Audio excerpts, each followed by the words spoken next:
Amis internautes, merci de vous savoir encore très nombreux branchés dans votre site les www.congomillenium.com.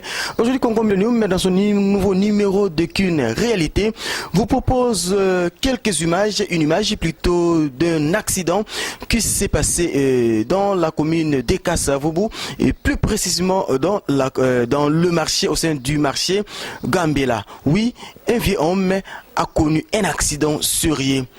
Qu'est-ce qui a causé cet accident? Et cet accident a donné quel résultat?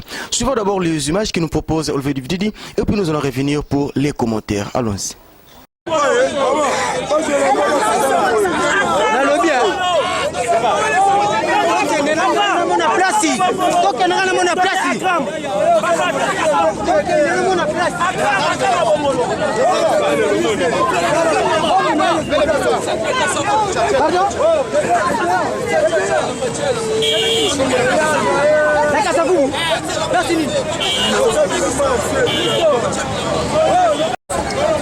Bonjour Ndeko. Awa tozawati. Tozala Gambela na Busujano.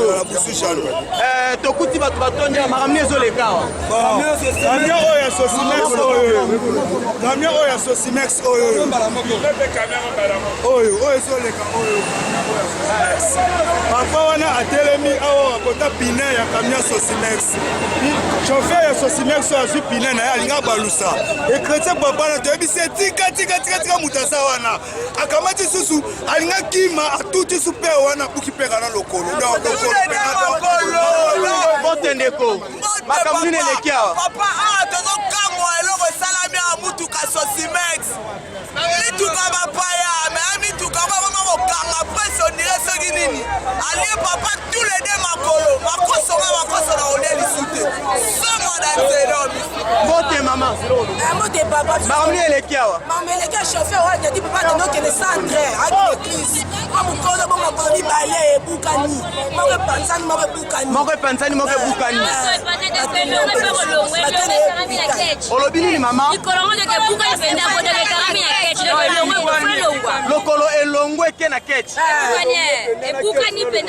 Ezalaki nini Ndeko? Ezalaki donc camion yo sala manœuvre awa po yo tika bilo na magasin. Ale papa na bana ikoleka. Je fais ça la fausse manœuvre. Pinel boso enyateli tata ba sope tika. Et puis kole lokolo mobimba. Toi pour ça magasin ça ba sani mingelongwa. Magasin Sosimex. Oyo Sosimex yo ba paya oyo. Eza ba dega dernièrement beto wane kwela ki batwa. Le lutu se bolenge bo mesu mutu. Toi pour ça longwa na kwa oyo. Elongwa na kwa. Non makoso batale lo la olia makoso te la moni papa somo. D'accord na ça pa yo boso la pesa non. Toi pas chauffeur. Chauffeur dans un camion il faut monter ba fond il faut monter ma munoni ça tout. Ya biso ala bushi ya to à l'aise. Ba camion ko tele ma ko tuta ba. Dans ta tele mbo ya fana le libanda. Et le mo passe. Le chauffeur dans il faut contrôler car non contrôler car papa responsable. Atiba na kata. Est-ce que kwa kama makolo na ende mtekatani? Apa makolo eloko msula te. Makolo ya maluka ka mbongo makolo sa e mutu ke matela ki na makolo to etuta ke ko tuta. Ke matela na lokolo. Oh ça vraiment la vraie si. Impossible passe bele mawa. On nenga sa bongo mo ba traiter lisusu ba botisate. Traiter na bele passe ba kata. Il faut ba kata ko bele ba lokolo ba kata ko tsane. Nini to kosenga na ba konzi ya leta pona makambo ezo salema kana Sosimex. Elo to kosenga ba konzi ya leta. Bata ko magasin ba tsebo ba na oteka la paiement ba kamna mine za ko leka. Donc azola mutu ba latem sa tshama gaena il faut prudent akebisa ba nyosa ba longwa ba tire espace ye ba akoti mutuka akisi biloko laisse akei. Bo epena mo ele to kokate. Te adola principal ba amike ebele be bazo leka tout ça c'est comme ça.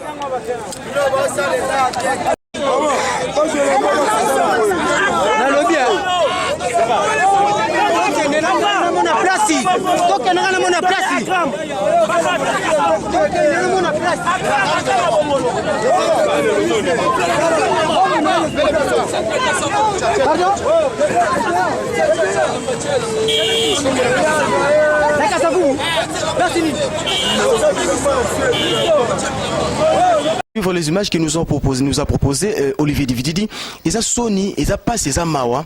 Na Kinshasa actuellement, les gens meurent ndetibaniama. Koko Fatoli na Kinshasa, on a l'impression que comme il est ngambo mususu ba politique bazo nyokola batu, ngambo mususu ba chauffeur bazo nyokola batu, ngambo mususu tracasserie ya ba roulage ezo nyokola batu. On ne sait pas où va Kinshasa, où va la RDC, où va notre cher et beau pays.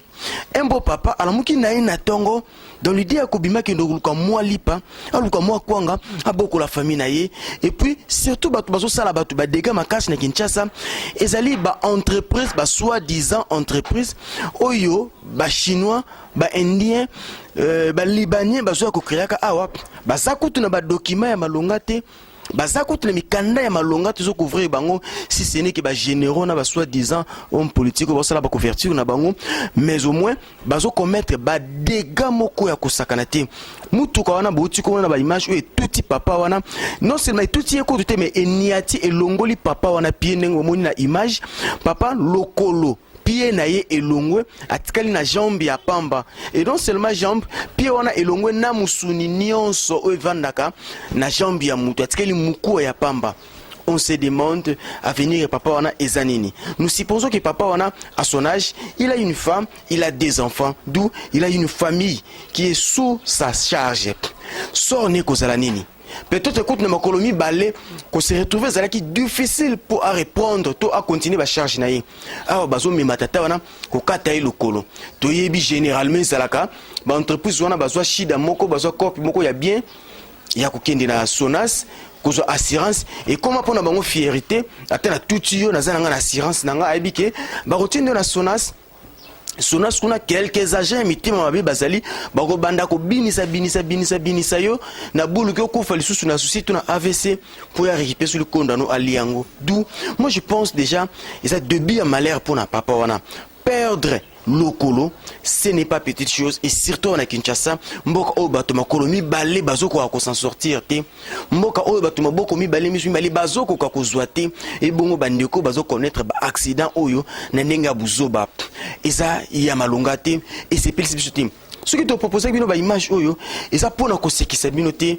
Comprenez, et ça ba réalité sur la Kinshasa, et ça makambo zo sala pasi, makambo zo pesa mawa. C'est pour vous dire que kokufa na Kinshasa et comme inangoli seki, okobima na tongo, un bon chauffeur a sepeli a bomayo et puis il te tue sans pitié. Et retomber les colonaïers et nous vous montrons ces images, s'il faut les répéter, non pas pour nous la kisabino, kakaba mabe, vous savez, Kinshasa, to pour nous bimisa bakonzambo kamabe, non. Et ça juste façon moko ya ko la kisa, na bino batbosa libanda, na bisu batusa na kati, na bango bakonzambo qu'il se passe des choses désagréables. Des fois makamuso les kanakati, na cité, bakonzi baye bakayangote. Et la plupart de nos médias ici à Kinshasa, bazalaka prêté ya kotombola ngongo likolo pour na kotalisa en noir sur blanc ma bezo sale. Il cherche à masquer certaines choses pour bien et pas ya bakonzi. Mais nous acceptons ce risque, nous acceptons de vous montrer tout sauf rien, non pas pour vous insulter, non pas pour vous déranger ou déranger votre conscience, mais juste pour vous aider à revenir à la raison, juste à vous aider à comprendre ce qui se passe plutôt ici dans la base et Sungabino pour réfléchir. Qu'est-ce que vous devez faire pour mettre fin? Moi, à mon humble avis, je pense qu'il faut commencer à coincer tous ces expatriés. Toujours dans la bande de Banda, dans Poto, dans la Afrique, pour ça, la même salon de coiffure Oyo. Bazo souffrir na ndenga osakana te eza côté mais bazo ko mema bango na logique moko état de droit, mais cet état de droit et zo sale manana wa te na Kinshasa on permet n'importe quoi, et Kinshasa je peux dire que comme le la dépotage moko même un aventurier peut akoko longa Sudaf a ene Kinshasa soit disant qu'entrepreneur et à sali o ya sali. C'est pourquoi nous lançons des appels na ba entrepreneur ba lokola ba links longele. Un grand entrepreneur et à niveau il y a Almal Nakati ya Bundes Lenx Songele sont deux personnes sérieuses, deux personnes conscientes. Oyo toujours lancé appel Bosonga na Kinshasa te, mais Bokanisa Kinshasa, Bokanisa RDC, revenez avec des actions, Bo soutenir RDC, Lenx Longele, nous lançons appel à vous, et pourquoi pas lancer l'appel à ces patriotes conscients, à ces patriotes courageux, à ces patriotes qui se motivent les gens. Lui, on l'appelle Kalimbenga. Kalimbenga, oui, c'est un patriote courageux, et son courage, son sens de bien faire, son sens d'excellence s'éprouve. Nanzela, il y a mise sur pied, il y a Eloko Tozubengaka, décodere, Orao Telecom. Orao Telecom ezali moko ya ba initiative ya bana mboka Kalimbenga depuis l'Amérique. Nous saluons vos initiatives. Vous êtes nombreux, vous avez des belles initiatives. Ne vous limitez pas au niveau de l'Europe, ne vous limitez pas au niveau de l'Amérique. Batlokola, Désiré Kiangebene, revenez, vous êtes tellement nombreux. Je ne sais pas citer tout votre nom. En tout cas, revenez, la RDC a besoin de vous, la RDC vous guette. Et je m'en vais droit pour mettre terme à cette émission. Je salue celui qu'on appelle Béni Lubaki, grand coucou à toi. Béni Lubaki, autrement dit MTS, grand coucou, grande salutation à toi. Et pourquoi pas celui qu'on appelle Bobo Kota depuis Paris, Bobo Kota, le lit de Dieu depuis Paris. Et je salue toute la grande famille Millennium et vous tous qui nous soutenez. Comme nous vous le disons, ceux qui bolingo bozwa ba émission na biso en direct, bolingo bozwa la connecter na monde, bolingo bozwa la connecter na Afrique, bozwa toutes les belles émissions de l'Afrique et du monde.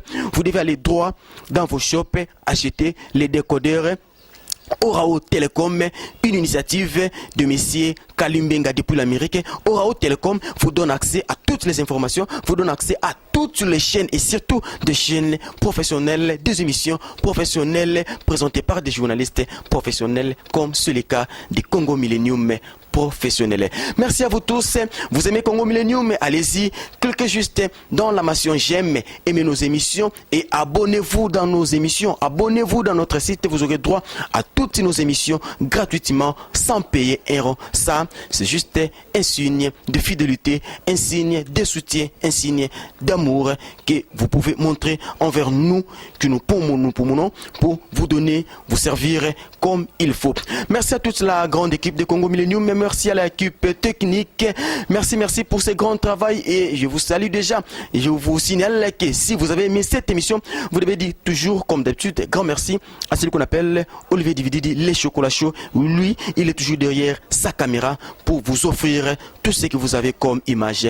Grand coucou, grand merci à Olivier Divididi pour ce grand travail et nous vous signalons bientôt Congo Millennium Kinshasa va fêter sa première année d'anniversaire. La première année d'anniversaire du Congo Millennium sera bientôt fixée, sera bientôt fêtée et d'ici là, à la fin du mois octobre, bato balinga Congo Millennium, bato lokola ba Kalimbenga, na bi ngate vraiment Kalimbenga soka ko nyoko moi, pa bim satani fisque, moi 500 € moro bois soutenir Congo Millennium Kinshasa, bato lokola ba lengs longele l'entrepreneur les bundesmen, et nandimite ka ko nyoko moi, pour moi 800 € bima na poche, ba Désiré Kiangebeni, ba ça belé, oh ba mesena ko soutenir Congo Millennium a fêté Kinshasa a fêté une année d'anniversaire et bientôt la fin du mois octobre toujours la bino venez si vous voulez aussi participer vous avez notre numéro juste au bas de cet écran appelez-nous appelez la direction générale la direction générale en quoi vous voulez soutenir Congo Millennium précisément Kinshasa pour sa première année d'anniversaire et moi je pense que la première année